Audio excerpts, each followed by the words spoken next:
You're listening to KDART Graveyard Shift with Harper and Sterling.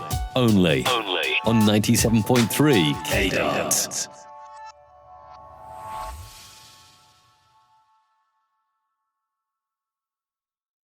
Welcome back, Lovefield. We are finishing our interview with Reverend Michaels. We had to cut to commercial. But Reverend Michaels, you were saying that you actually have the book that Jasper was looking for in his final days? Yes, though I do have some regrets now that Ms. Cortez says that he was frantically searching for it. You see, when I saw Jasper that day, it was the biggest manic episode I have ever seen him in. He was getting obsessed with the Maleficarum. I, knowing the dark history of the book, thought it would be less dangerous and might calm him. I'm sorry, Reverend. Our producer says that we have my co-host's groupie on the other line who would like to join the conversation. Hello, Ms. Cortez. You are back on air with us. Groupie. I resent that very much, Blake. Whoa, just a little joke. So, Precious, you had something to add to the conversation with Reverend Michaels? Yes, well, darling, I was continuing my research as you asked, while listening to the minister.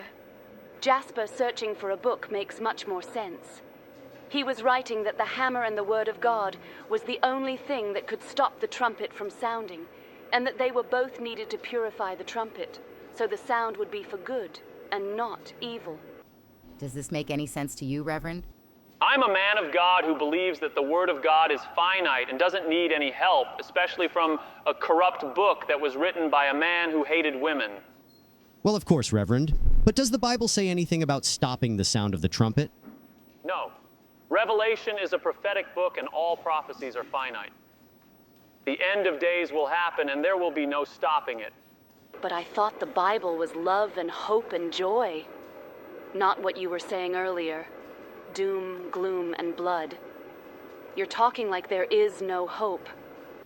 Oh, my child, you have to have dark days to have light days. If all your days are happy, then how can you really experience joy? How can you truly appreciate light if there are no shadows? The Bible doesn't teach that you will have a happy-go-lucky life. The Bible promises that while we are alive here on earth, dark days will happen, and so will the joyous days. But in our darkest of days, we have a loving God who will be with us to comfort and a promise of a happy ending. That is truly beautiful, Reverend. Yes, the Bible is just a love story, my dear. Are you comforted, Miss Cortez? I think I understand, but I might need more comfort from Mr. Graves.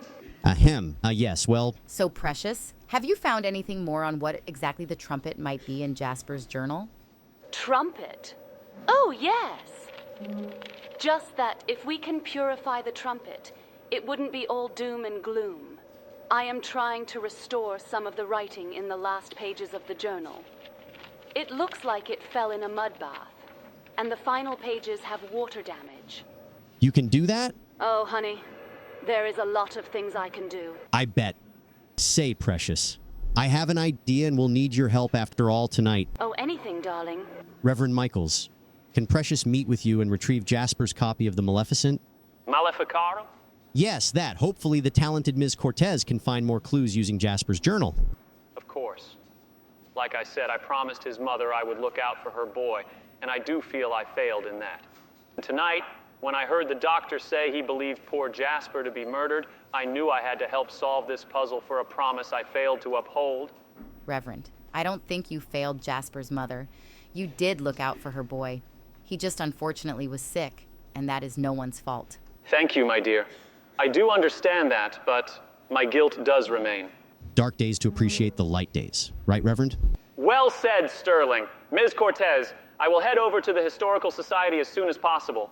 See you soon, Minister. You know, Sterling, my office is big enough. You can join us.